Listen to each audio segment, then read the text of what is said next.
তো আজকের পর থেকে ডায়াল প্যাডে অস্থির একটা কাজ শিখতে পারবেন। তো দেখতে পাচ্ছেন, দেখেন আমি কিন্তু আমার ডায়াল অপশনটা কিন্তু ট্যাপ দিয়ে ধরলাম। ডায়াল যখন ওপেন করে দিলাম, ওপেন করে দেওয়ার পর দেখতে পাচ্ছেন 2 এবং 3। তো দেখতে পাচ্ছেন আপনাদের এটিতে কিন্তু ট্যাপ দিলে কোনো কিছু হয় না। তো দেখতে পাচ্ছেন আমি কিন্তু 2 এর মধ্যে ট্যাপ দিয়ে ধরলাম।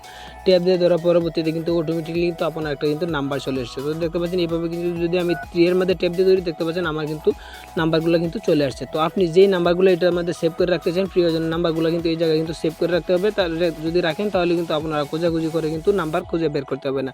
তো দেখতে পাচ্ছেন, দেখেন আমি 2 তে ট্যাপ দিয়ে ধরে রাখার পর কিন্তু দেখতে পাচ্ছেন অটোমেটিকলি কিন্তু নাম্বারটা চলে আসছে। যদি আমি 3 তে ট্যাপ দিয়ে ধরি তাহলে কিন্তু দেখতে পাচ্ছেন আরেকটা নাম্বার চলে আসে। তো এইভাবে কিন্তু আপনার প্রত্যেকটা ডায়ালিং প্যাডে কিন্তু আপনার নাম্বার সেভ করে রাখবেন। তো এটা কীভাবে করবেন তা আজকে আমি এই ভিডিওতে আপনাদেরকে দেখা দেবো।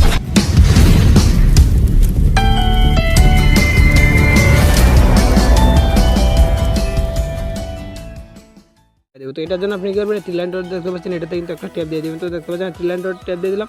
ট্যাপ দিয়ে দেওয়ার পরে যে সেটিং নামে অপশন দেখতে পাচ্ছেন, সেটিংসে কিন্তু একটা ট্যাপ দিয়ে দেবেন। তো দেখতে পাচ্ছেন সেটিংসে ট্যাপ দিয়ে দেওয়ার পরে এই জায়গায় দেখতে পাচ্ছেন, দেখেন ডায়াল প্যাড, আপনি কী করবেন ডায়াল প্যাডে কিন্তু একটা ট্যাপ দিয়ে দেবেন।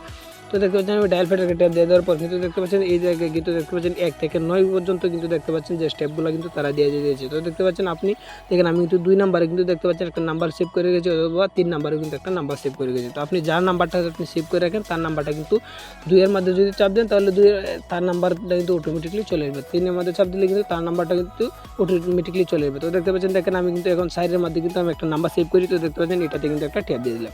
তো দেখতে পাচ্ছেন, দেখুন উপরে যে নাম্বারটা দেখতে পাচ্ছেন 90, আমি কি করব এই নাম্বারটা সেভ করার জন্য কিন্তু এটাতে একটা ট্যাপ দিয়ে দিলাম। তো দেখতে পাচ্ছেন সাইড নাম্বারে কিন্তু এটা কিন্তু সেভ হয়ে গেছে। তো এইরকমভাবে দেখতে পাচ্ছেন আমি 5 নম্বরে কিন্তু একটা ট্যাপ দিয়ে 5 নম্বরে ট্যাপ দিয়ে দেওয়ার পরবর্তীতে দেখতে পাচ্ছেন, দেখেন আব্দুল্লাহ, আমি এই নাম্বারটা সেভ করে নিলাম। তো সেভ করার পরবর্তীতে দেখতে পাচ্ছেন, দেখেন আমি কিন্তু ডায়াল প্যাডে চলে আসলাম। দেখেন 5 নাম্বার ট্যাপ দিলাম। ট্যাপ দিয়ে দেওয়ার পরবর্তীতে কিন্তু দেখতে পাচ্ছেন আব্দুল্লাহ এই নাম্বারটা কিন্তু দেখতে পাচ্ছেন অটোমেটিকলি কিন্তু চলে আসছে। তো এইভাবে কিন্তু দেখতে পাচ্ছেন আমি যখন সাইড নাম্বারে যখন ট্যাপ দিই, দেখেন সাইড নাম্বার ট্যাপ দিয়ে ধরার পরবর্তীতে দেখতে পাচ্ছেন, দেখেন 90 এই নাম্বারটা কিন্তু অটোমেটিকলি চলে এসেছে। এইভাবে কিন্তু আপনার প্রিয়জনের নাম্বার কিন্তু প্রত্যেকটা ফোনে কিন্তু এইভাবে সেভ করে রাখতে পারবেন, নাম্বার আর খোঁজাখুঁজি করা লাগবে না।